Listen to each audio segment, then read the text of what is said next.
पुराणों में वर्णित है, कई वर्षों बाद भगवान शिव और माता सती का मिलन हुआ। उनके विवाह से सभी अत्यंत प्रसन्न थे, किंतु माता सती के पिता प्रजापति दक्ष क्रोधित थे, क्योंकि वे शिव को अपना शत्रु मानते थे।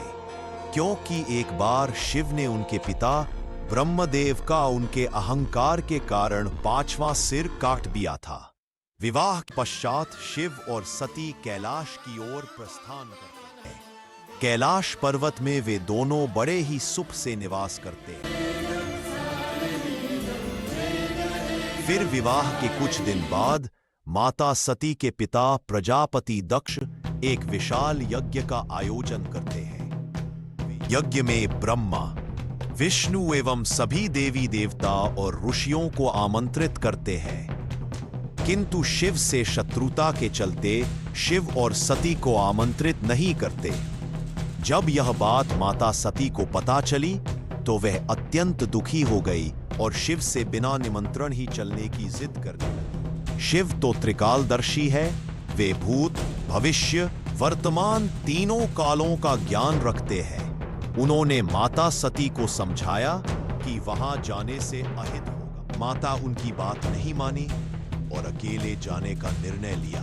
महादेव को यह सौगंध थी कि यदि वहां जाने से अहित हो तो वे अहित होने के बाद आए।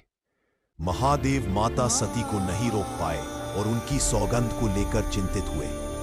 जब माता सती ने यज्ञ में प्रवेश किया तो उनके पिता प्रजापति दक्ष उनका और शिव का अपमान करने लगे। शिव का अपमान सुन माता सती अत्यंत क्रोधित हो गई और उन्होंने उनका आदि शक्ति स्वरूप धारण कर लिया। उन्होंने आदि शक्ति स्वरूप में देह को त्यागने का निर्णय लिया और अग्नि स्नान कर लिया। महादेव का क्रोध इतना बढ़ गया कि उनके क्रोध को संभालना असंभव हो गया। भगवान शिव ने प्रजापति दक्ष को दंड देने के लिए एक अत्यंत तेजस्वी, भयंकर और विकराल स्वरूप प्रकट किया।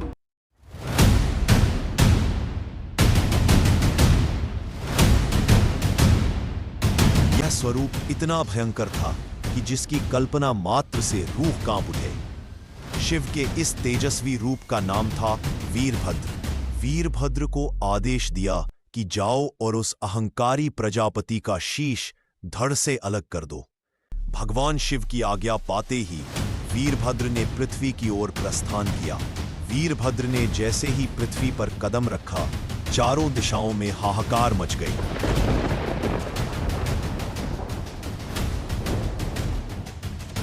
जब यह बात प्रजापति दक्ष को पता चली तो वह अत्यंत भयभीत हो गया और अपने प्राणों की रक्षा हेतु भागने लगा।